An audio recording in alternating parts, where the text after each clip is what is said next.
Most marketing plans fail from the start, but here's the good news. You don't need a 50-page document or a massive budget. You just need a framework.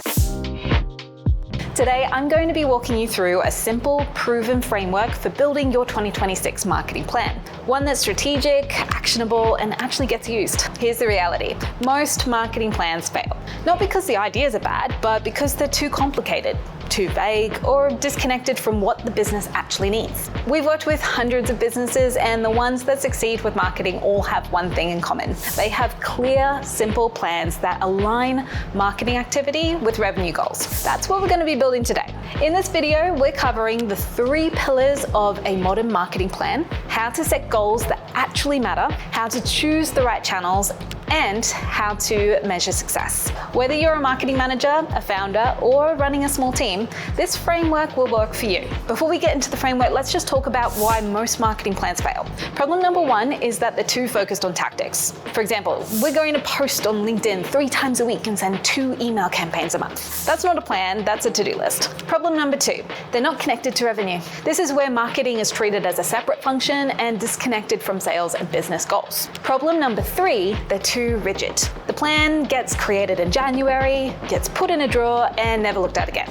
A good marketing plan is strategic, revenue-focused, and flexible. It's a living document that guides your decisions and evolves as you learn. That's what this framework delivers. Your 2026 marketing plan should be built on 3 pillars: clarity, channels, and conversion. Let's break down each pillar. The first pillar is clarity, and it starts with 2 questions. First up, who are we trying to reach? Then we're also going to ask, what problem are we solving for them? If you can't answer these questions clearly, your marketing will be scattered and ineffective. Here's what you need to define: your ideal customer profile. What industry are they in? What size company? What role do they hold? What challenges are they facing? Be specific. Small businesses is not an ICP. B2B SaaS companies with 20 to 100 employees struggling to scale their sales process is an ICP. Another thing you need to ask yourself is, what is your value proposition? What do you offer? How does it solve their problem? Why should they choose you over other competitors? This should be one clear sentence. For example, we help B2B SaaS companies scale their sales process with HubSpot CRM and automation so they can close more deals without hiring more reps. Once you have clarity on your ICP and the value proposition, everything else gets easier. Your messaging, your content, your channels, they all flow from this foundation. And here's where HubSpot comes in. You can use HubSpot CRM to segment your contacts by ICP criteria. You can create lists for each segment, and this will help you personalize your marketing and measure what's working. Okay, the second pillar is channels. And here's the key: you don't need to be everywhere.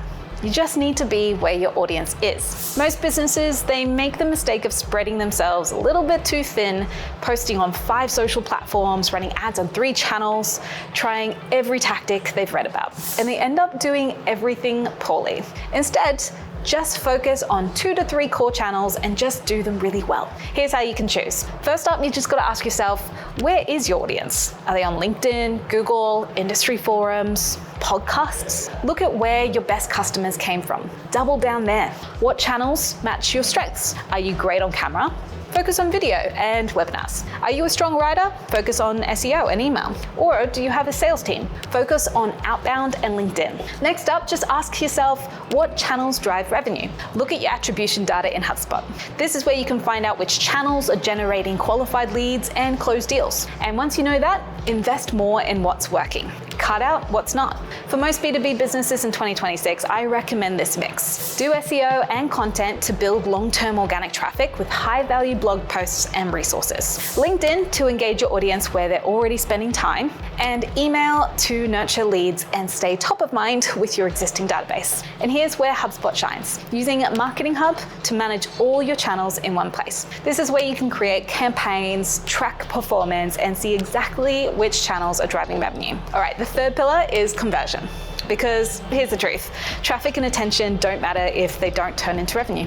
Your marketing plan needs a clear conversion system. And here's what that can look like. Step 1, define your conversion path. What's the journey from first touch to closed deal? For example, it can be blog post, then lead magnet, email sequence, demo, and then closed deal. Step 2, build the assets. What content, offers, and touch points do you need at each stage? Top of the funnel could be blog posts, social content, and webinars. Middle of the funnel could be case studies, guides, and email nurture. And then finally, at the bottom of the funnel, you've got demos, consultations, and proposals. Step 3, automate and optimize. Use HubSpot's workflows to automate follow-up, lead scoring, and nurture sequences. You can also use HubSpot reporting to track conversion rates at each stage. You can identify bottlenecks and optimize, and the goal here is to create a predictable, repeatable system. When someone enters your funnel, they move through a series of touch points designed to build trust, demonstrate value, and drive a decision. And the best part, HubSpot makes it easy. You can build workflows, track every interaction, and measure ROI all in one platform. Now let's talk about your goals, because a plan without goals is just a wish list. Here's the framework that I use. First up, start with revenue. What's your revenue target for 2026? How many customers do you need to hit that target? Work backwards to leads. What's your close rate? How many qualified leads do you need to generate those customers? And then do the same thing with traffic.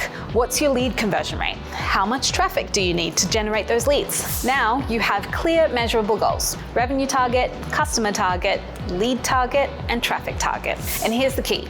Track these in HubSpot. You can build dashboards that show your progress in real time, and then you can review them weekly. And then from there, you can adjust your tactics based on what's working. Finally, let's talk about measurement. Because a marketing plan is not a set it and forget it document, it's a living system that you refine over time. Here's what to track. Leading indicators like traffic, leads, and conversion rates. Lagging indicators like customers, revenue, and ROI. Make sure you review your metrics monthly. You can ask yourself, what's working? What's not? What should we do more of?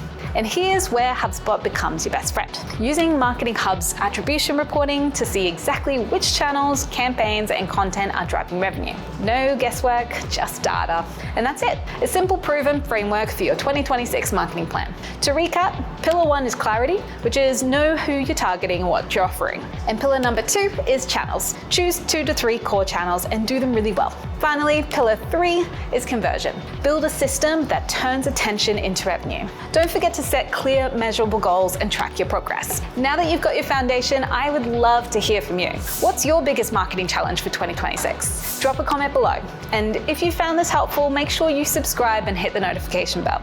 We're posting high-value HubSpot and marketing strategy content every week. See you next time.